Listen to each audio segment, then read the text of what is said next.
Have you ever made a plan for the winter time and actually thought about how that's going to affect your spring? I know many of y'all have.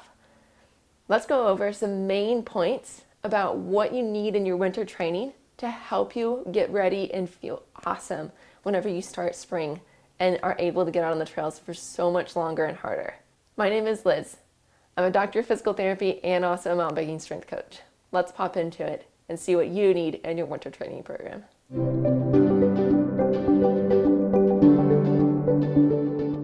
So first off, awesome. You're looking at what you need for winter to help you feel so much better for the spring. That's step one. Step one is starting to look at a plan.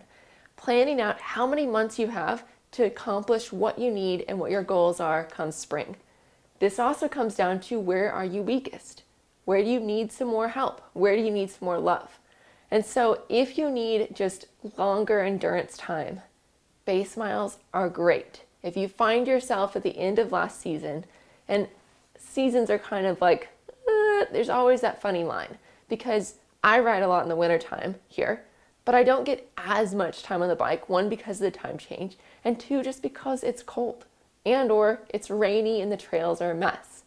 And so as we look at seasons, I say this is more of my off season, even though I'm still riding. That may be the same case for you.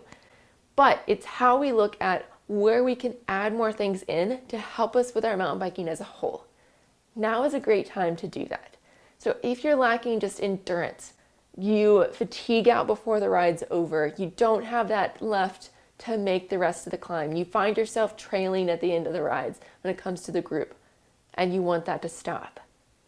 What you can do now is that you can work on what's called your sweet spot. You can work on some of your aerobic base. This is where you are spending more time on the bike. You are doing trainer rides. It is also where you need to work on your base strength. And so doing strength training each week, at least a couple times a week, is going to be great for you and your longevity. Because a lot of times we lose some strength, we lose some capacity to be able to hold for the longer rides. This is where you just get that base level of strength. You're not trying to overkill. You're not trying to blow it out of the water and be so sore every single time. You can do a workout and not have it make you sore. It still counts as a workout. If you find yourself really unable to make a lot of your technical climbs, those punchy climbs, they just destroy you. Making sure that, again, you have your aerobic base, like I just talked about, but two, that you're also focusing on some of the months that are closer towards when your riding season is going to happen. So since this is December, I would think about December and January as some base miles, and then February, March as being where I'm incorporating more sprints. I'm making sure I'm getting up and out of the saddle some on the trainer. I'm also making sure that I work on my recovery. And so as I do a sprint, I work on the recovery from it. I do another sprint, I work on the recovery from it.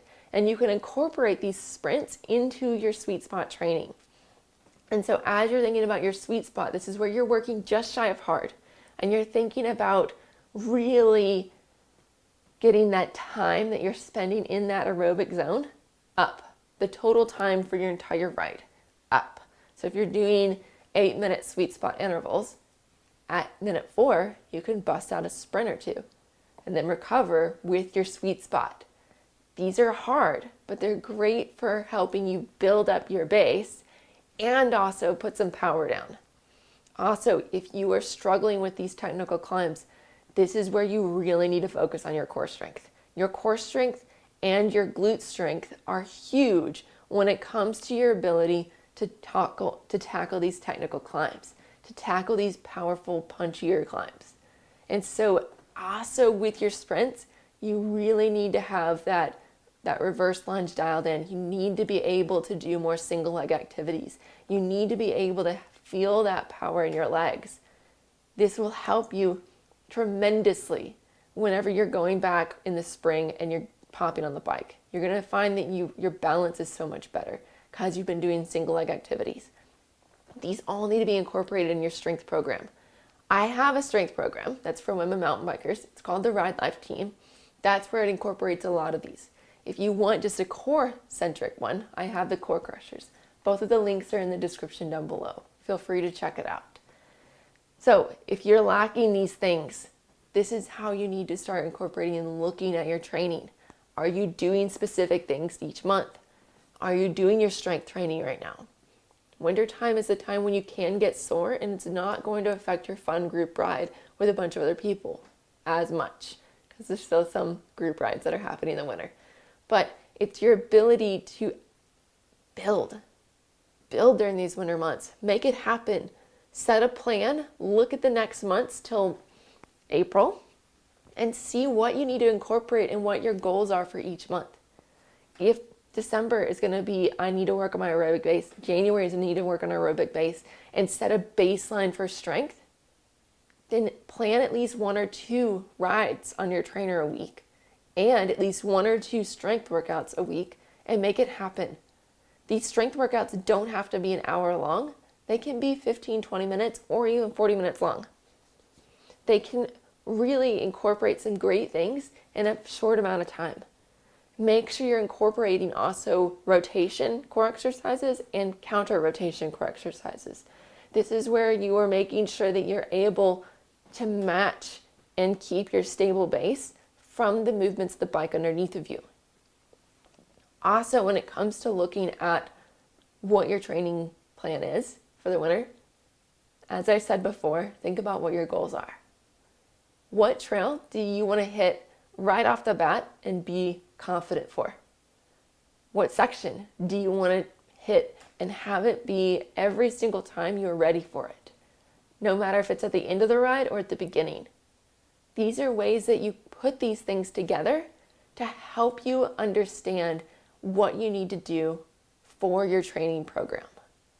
Also, getting some accountability, not only just looking at your goals and what you need to do, but having accountability within that. Either find a partner, get into a program that gives you a little bit more accountability, like the Ride Life team, and use that. Use the challenges that come in with each one. Use that oomph to make it happen. These are great ways for you to incorporate and change your riding now when you can't get out on the trail near as much. I hope this helps you so much to be able to actually make changes this winter.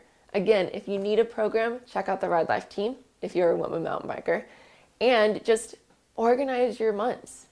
What do you need in the first months, the second months, the third month, the fourth month? Spring will be here soon.